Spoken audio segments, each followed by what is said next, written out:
welcome to the Phillip Siddiq Show. Our special guest, Connie Nielsen. She was in this very, very small independent film, and it's been breaking box office records. She's going to tell you exactly how she got involved in the film and the name of the film. I'm not going to do that. I'll let her surprise you. So welcome to the Phillip Siddiq Show. Thank you, Phillip. All right. So, Connie, let us know what film we're talking about. I think you're referring to Wonder Woman. Yeah. Yes, I am referring to Wonder Woman. Yes, indeed. You play, I don't want to slaughter her name, you play Diana's mom. That's right. HIPPOLYTA. HIPPOLYTA. Okay. How did you get involved in this particular film? And then we'll talk about that character, because you were a beast.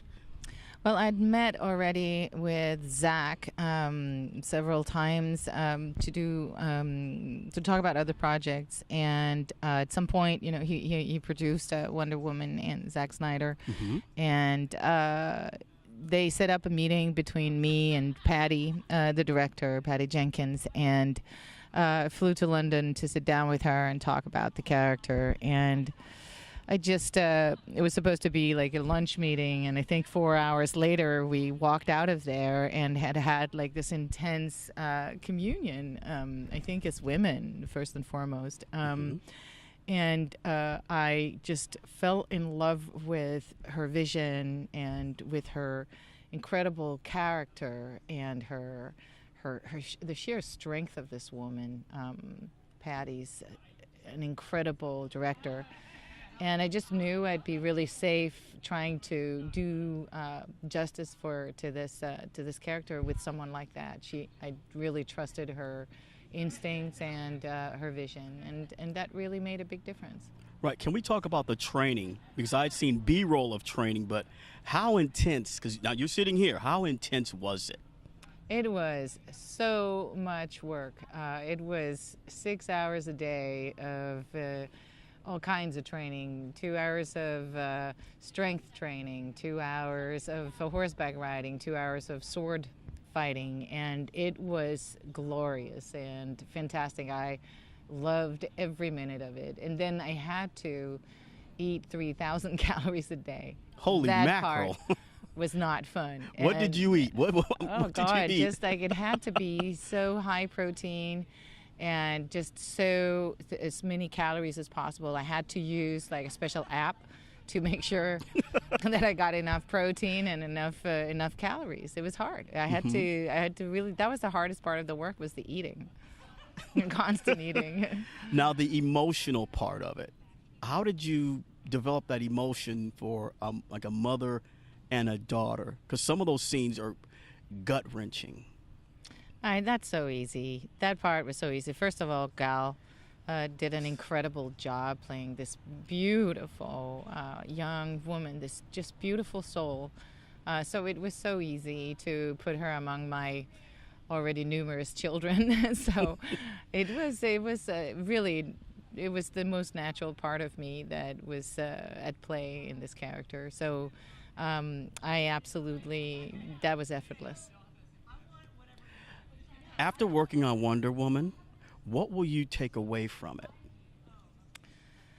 Well, first of all, I think that my experience was always that women needed to be able to see themselves reflected in characters that speak to their truths, that tell the stories of their lives.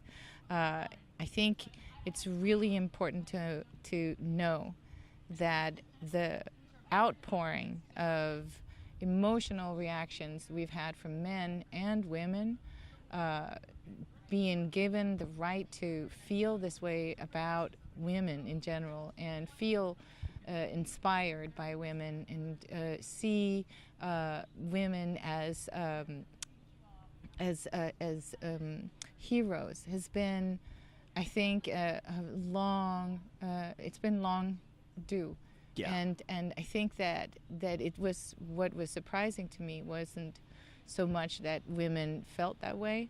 It was just how deeply emotional it was for so many women to see these characters and themselves reflected in those characters. There was one woman who wrote to us all on Twitter that she now finally understood what it was like to be a guy, because for the first time when she walked out of that movie theater, she felt she could go out and just bust anybody's chops, you know, to get to express herself, and I thought that was very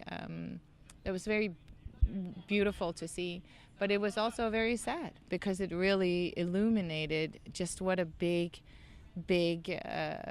difference there still is in the kinds of characters that women get to play, and also just how big a social burden that is for many women, that they don't get to see characters that inspire them and that make them feel that true equality is possible.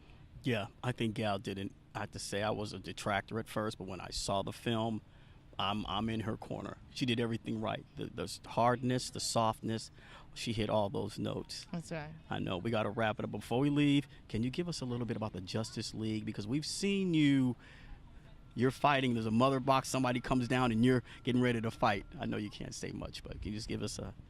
All I can tell you is that it comes out on November 17, I think. I think so, yes. And we will be there. Believe me, we will be there, the Justice League.